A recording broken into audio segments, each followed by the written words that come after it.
Assalamualaikum warahmatullahi wabarakatuh. Alhamdulillahirobbilalamin. Di sini kita dapat bertemu kembali. Marilah kita sebelum melanjutkan pelajaran kita pada siang hari ini, alangkah baiknya kita berdoa terlebih dahulu dengan membaca umul kitab Al-Fatihah.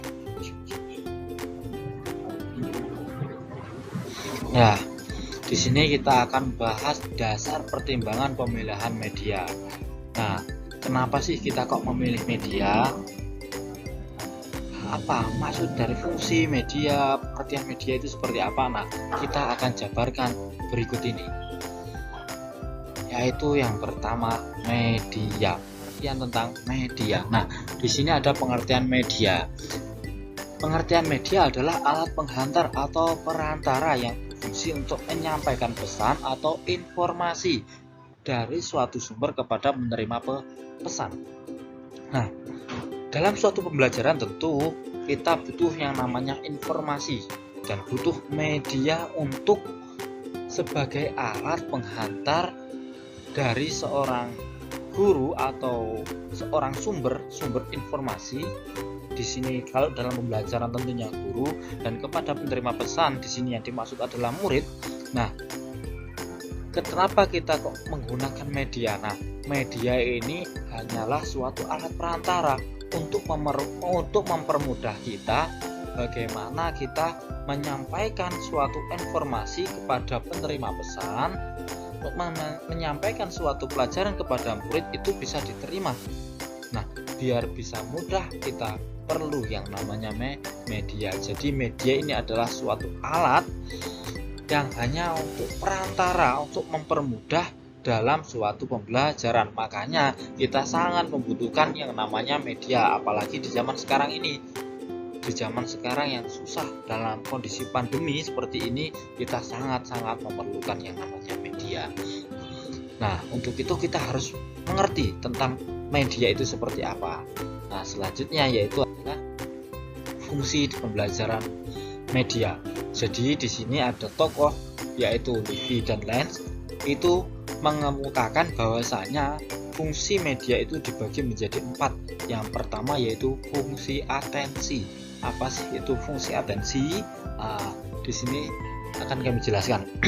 Nah, fungsi atensi adalah menarik perhatian siswa agar semakin berkonsentrasi dan memusatkan perhatian pada isi materi pelajaran. Nah, ini fungsinya untuk memusatkan siswa untuk berkonsentrasi, untuk fokus agar apa? Nanti bisa menerima pelajaran yang diberikan. Ya, yang selanjutnya yaitu fungsi afektif. Nah, fungsi afektif itu adalah fungsi yang memberikan kenyamanan siswa ketika belajar atau membaca. Nah, di sini suatu fungsi ketika dia mungkin alat-alatnya dia memberikan kenyamanan baginya ketika mungkin dia sedang membaca ataupun sedang menggambar, itu nyaman. Itu adalah fungsi afektif. Sedangkan fungsi yang selanjutnya yaitu fungsi kognitif. Nah, fungsi kognitif itu adalah fungsi yang mempermudah memahami dan mengingat informasi. Jadi dengan fungsi yang kognitif ini, siswa itu dapat mudah memahami pelajaran yang diberikan oleh seorang guru atau mahasiswa, bisa menerima suatu pembelajaran dengan jelas itu dari seorang dosen tentunya, dan mengingat pelajaran yang diberikan pada saat itu. Jadi ketika ditanya lagi oleh seorang guru, siswa itu dapat bisa menjawab karena dia benar-benar paham dan mengingat informasi atau suatu pelajaran yang diberikan. Itu fungsi dari fungsi kognitif. Sedangkan yang terakhir yaitu fungsi kompensatoris atau mengakomodasi. Lah, di sini adalah fungsinya untuk membantu siswa yang lemah. Nah, di sini hanya fokus kepada siswa yang lemah. Agar apa? Membantu dalam bagian apa? Dalam hal apa? Nah, di sini membantu dalam hal ketika dia lambat menerima pelajaran yang disajikan secara verbal atau teks. Nah, dari fungsi-fungsi itu amatlah kita harus memahami dari fungsi-fungsi itu dan kegunaan dari media. Selanjutnya yaitu di sini ada Manfaat media pembelajaran. Di sini menurut Kemp dan Dayton itu pada tahun 1985 itu menyatakan bahwasanya manfaat dari media pembelajaran itu ada beberapa hal. Nah, di sini saya akan membacanya. Yaitu yang pertama, penyeragaman penyampaian materi pelajaran. Jadi ketika ada media tentu ada penyeragaman dalam menyampaikan materi pelajaran. Ini khusus untuk pembelajaran apa, berarti medianya memakai apa. Nah, itu kita harus tahu, itu harus diseragamkan. Nah, terus yang kedua yaitu proses belajar mengajar menjadi lebih menarik, jelas, dan interaktif. Nah, itu yang kedua. Sedangkan yang ketiga yaitu efisiensi waktu dan tenaga. Itu manfaatnya. Terus yang keempat adalah meningkatkan kualitas hasil belajar para murid. Yang kelima yaitu memungkinkan kegiatan mengajar yang fleksibel atau dapat dilakukan di mana saja. Sedangkan yang terakhir yaitu menumbuhkan sikap positif siswa. Ini yang paling penting ketika dalam suatu pembelajaran dengan menggunakan media yang pada saat ini tentunya kita handphone yang paling fenomenal. Nah, untuk itu kita harus menumbuhkan sikap positif pada siswa agar apa? Bisa benar-benar memanfaatkan media sesuai dalam bidang hal yang positif untuk pembelajaran. Jadi jangan sampai kita menanamkan kepada siswa itu sisi-sisi negatif dalam media. Nah, selanjutnya akan dilanjutkan oleh Mbak Monila. Cukup sekian dulu dari saya. Terima kasih Pak Lazim. Pembelajaran yang efektif yaitu memerlukan suatu perencanaan yang baik. Nah, begitupun juga dengan media yang akan digunakan dalam proses pembelajaran juga harus memerlukan perencanaan yang baik.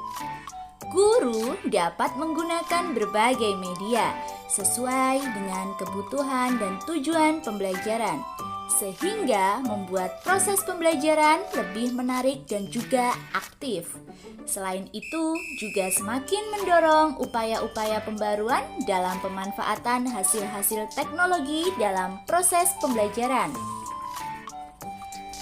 Dalam proses pembelajaran, banyak sekali pemilihan media yang akan dipilih untuk diimplementasikan dalam proses pembelajaran. Namun, tidak sedikit para guru yang keliru dalam pemilihan media, sehingga membuat para peserta didik merasa bosan, bahkan tidak memberikan kesan apapun pada pesan yang disampaikan melalui media yang digunakan. Oleh karena itu, dalam pemilihan media, hendaknya seorang guru mampu merencanakan penggunaan kebutuhan media yang akan diimplementasikan dalam proses pembelajaran sesuai dengan kebutuhan peserta didik. Oke, selanjutnya kita akan membahas dasar-dasar pertimbangan pemilihan media. Yang pertama, guru merasa sudah akrab dengan media itu.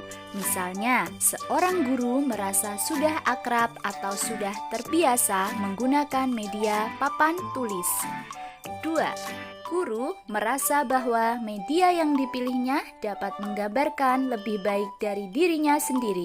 Misalnya saja ketika guru lebih memilih menulis materi di papan tulis agar siswanya lebih bisa memahami materi pembelajaran yang disampaikan oleh guru. Yang ketiga, media yang dipilihnya yaitu dapat menarik minat dan juga perhatian terhadap siswa. Yang keempat yaitu ingin memberi gambaran atau penjelasan mengenai materi pembelajaran agar lebih konkret. Nah, selanjutnya hal-hal yang perlu dipertimbangkan dalam pemilihan media pembelajaran yang tepat. Yang pertama yaitu akses. Artinya, media yang diperlukan dapat tersedia dengan mudah dan dapat dimanfaatkan oleh peserta didik.